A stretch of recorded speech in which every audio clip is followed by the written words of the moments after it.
Hey developers, so you might have heard of this supply chain attack going on right now in the software development industry.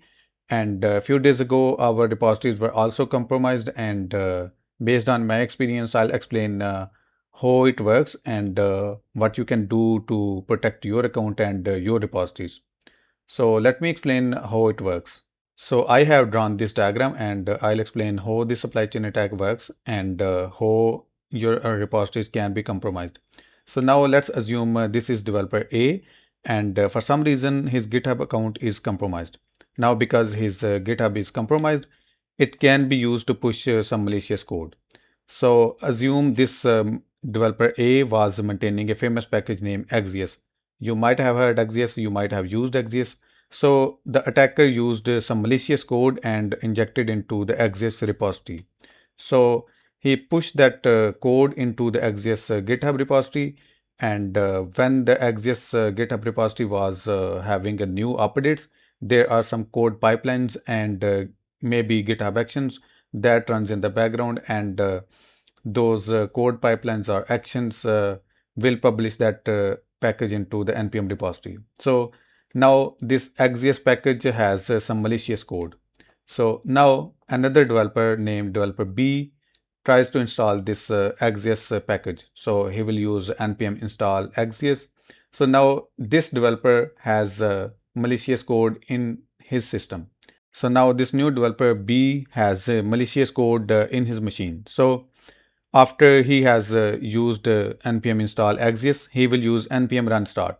Now, because he has some malicious code in the machine, that code will run in the background and his GitHub account will also be compromised. Now, because his GitHub was also compromised, he is also maintaining some of the repositories, some of the packages.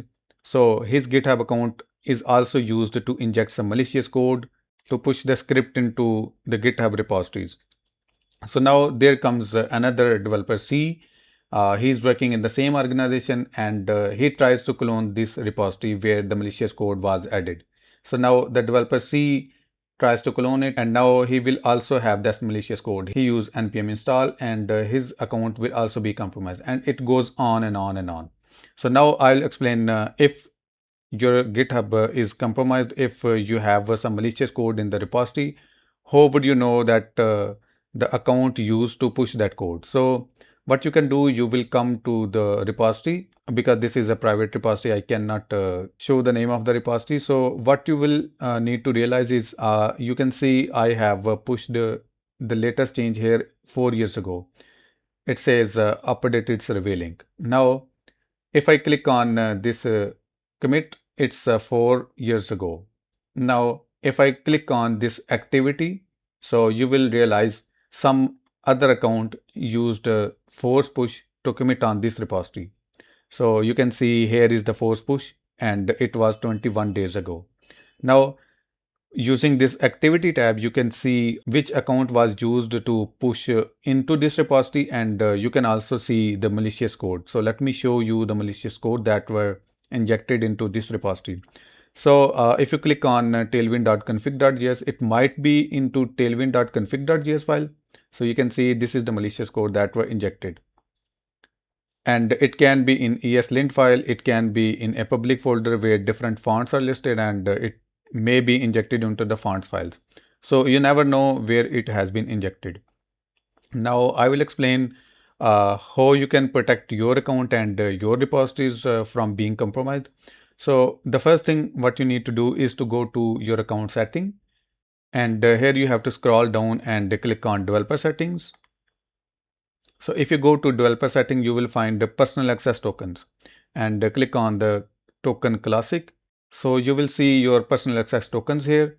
And as you can see, I have a token that I used, and now it has expired on Saturday, May 23. I use this personal access token in a desktop application that I am maintaining because I had to distribute it through GitHub. But I always use 1 day expiry. So I always try to delete this personal access token, and even if I forgot to delete, it will be automatically expired within a day. So if you have used any of GitHub personal access token, just delete these tokens and try using SSH key to pull and push into the repositories. There is another thing that you can do. If you have a paid plan on your organization, you can disable the force push, and it will protect your main branches. So I hope this video has helped you, and now you know how it works and how you can protect your account. So I'll see you in the next video.